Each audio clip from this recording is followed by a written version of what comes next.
Viral, Presiden Prabowo temui Jokowi di Solo. Bikin publik bertanya, apakah Jokowi masih bos Prabowo?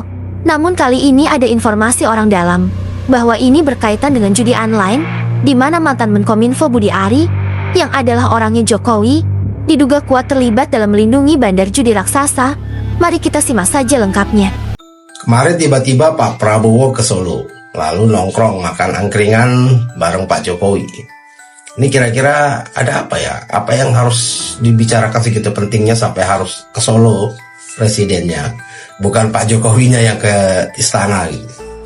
Nah, dari berita-berita yang beredar, ini ada hubungannya dengan hasil penangkapan 16 karyawan Komdigi yang terindikasi kuat bahwa Menkominfo sebelumnya terlibat dalam perlindungan terhadap 1.000 situs judi online. Dan ini katanya sudah ada pengakuan lah dari beberapa tersangka yang kemarin ditangkap. Nah, tentunya kita sangat mendukung lah Polri untuk memeriksa mantan Menkominfo Budi Ari ini agar semuanya jelas ya, semuanya terang terlibat atau tidaknya soal masalah di Komdigi atau Kominfo. Nah, adalah seorang yang bernama Zulkarnain Apriliantori alias Tony Tomang yang kemarin ditangkap. Nah, dia adalah orangnya Budi Ari. Tony inilah yang punya jaringan yang luas lah di kalangan Ring 1, punya kenalan banyak menteri, termasuk juga Menkominfo Budi Ari. Nah, Tony ini juga yang mengenalkan Adi Kismanto alias Fallen pada Budi Ari. Nah, lalu Adi Kismanto alias Fallen atau juga sering disebut jadi Kismanto has Fallen ini adalah orang IT.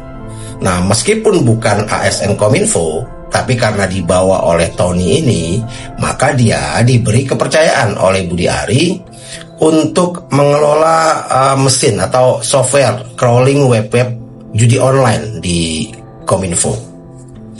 Nah, disinilah something visinya gitu, bau amisnya gitu. Sebab dengan begitu, Adi Kismanto inilah yang menjadi orang pertama yang bisa mengakses hasil crawling situs-situs dengan kata kunci tertentu ya, misalnya contoh gacor 88 dan lain-lain lah. Nah, untuk selanjutnya diserahkan ke bagian lain untuk disortir. Nah, karena dia adalah pihak pertama yang menerima hasil crawling, maka Adi Kismanto bebas melakukan fraud gitu. Caranya ya dengan menyisihkan gitu situs-situs judi online yang bekerja sama alias dalam tanda kutip yang dibina ya, dan sehingga seolah-olah tidak ada atau tidak ditemukan lah oleh mesin crawling.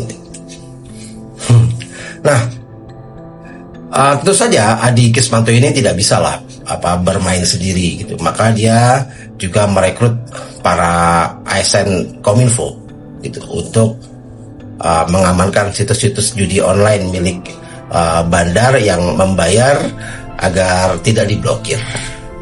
Dan sebagai orang bawaan, tentu dia tidak bisa melakukannya tanpa restu atasannya, yaitu sang menteri. Ya, harusnya kan logikanya begitu ya. Nah, tidak cukup sampai di situ. Selain ngantor di Kominfo, Adi Kismanto dengan dibiayai oleh Zulkarnain Apriliantori ini membuka posko untuk koordinasi lah bareng teman-teman sekongkolnya di Kominfo dengan menyewa ruko yang digerebek tempo hari. Jadi mereka berkantor di 2 tempat. Nah, bagaimana hubungan antara Adi Kismanto alias Fallen dengan Tony dan Budi Ari? Ya, tentunya sangat erat. Bahkan sang menteri ini khusus menyempatkan diri datang ke pernikahan keduanya. Nah, gambar ini menunjukkan bahwa relasi antara mereka bertiga ini kan sangat dekat. Nah, apakah dengan fakta-fakta yang tadi ini Budi Ari bisa dicurigai terlibat dalam operasi kerjasama dengan judi online di Kominfo? Ya, kita tidak tahu. Nah, karena itulah kita butuh Polri untuk memeriksa dan memperjelas ini semua. Jadi ya, kita sebagai netizen hanya bisa menyimpulkan kalau menurut saya dua kemungkinan atas tragedi di Kominfo di zamannya Budi Ari ini. Yang pertama, Budi Ari memang terlibat, atau Budi Ari begitu bodohnya sebagai seorang pejabat. Salam.